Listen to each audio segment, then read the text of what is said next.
गांव के एक छोटे से घर में रहने वाला अर्जुन हमेशा से बड़ा आदमी बनने का सपना देखता था।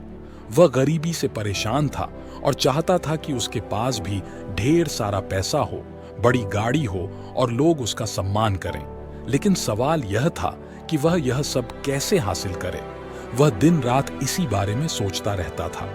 एक दिन अर्जुन को गांव के बुजुर्गों की बात सुनने को मिली कि जंगल के पार एक पुरानी सुरंग है जिसके अंदर खजाना छिपा हुआ है। लेकिन किसी ने भी उस सुरंग से जिंदा लौटने की बात नहीं की थी। गांव के लोग इसे एक श्रापित जगह मानते थे, लेकिन अर्जुन ने सोच लिया कि वह उस खजाने को ढूंढेगा और अमीर बनेगा।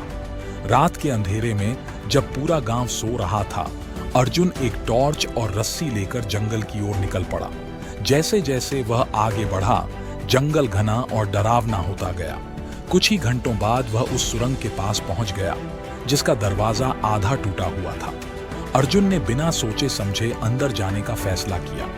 अंदर घना अंधेरा था, लेकिन उसकी टॉर्च की रोशनी में उसे दीवारों पर अजीब चित्र और शिलालेख दिखे। कुछ दूर चलते ही उसे वहां ढेर सारे सिक्के और हीरे जवाहरात दिखे। उसकी आंखें चमक उठीं। अर्जुन ने जैसे ही खजाने को छूना शुरू किया, उसे ऐसा महसूस हुआ कि हवा भारी हो रही है।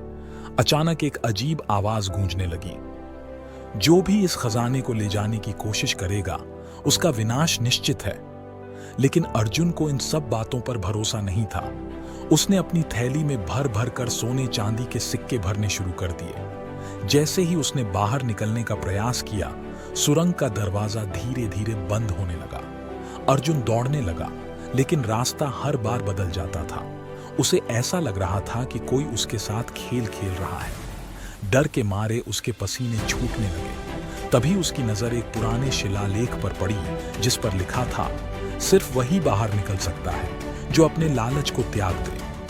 अर्जुन समझ गया कि उसे खजाने को छोड़कर खाली हाथ बाहर जाना होगा।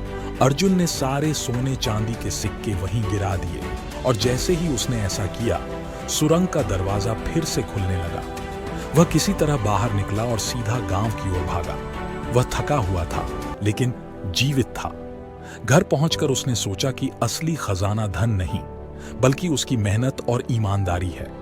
अगर वह खुद को निखारे और कुछ अच्छा करे, तो वही उसका असली खजाना होगा। इसके बाद उसने मेहनत करना शुरू किया। छोटे मोटे व्यापार में हाथ आजमाया और कुछ ही वर्षों में वह एक सफल व्यापारी बन गया।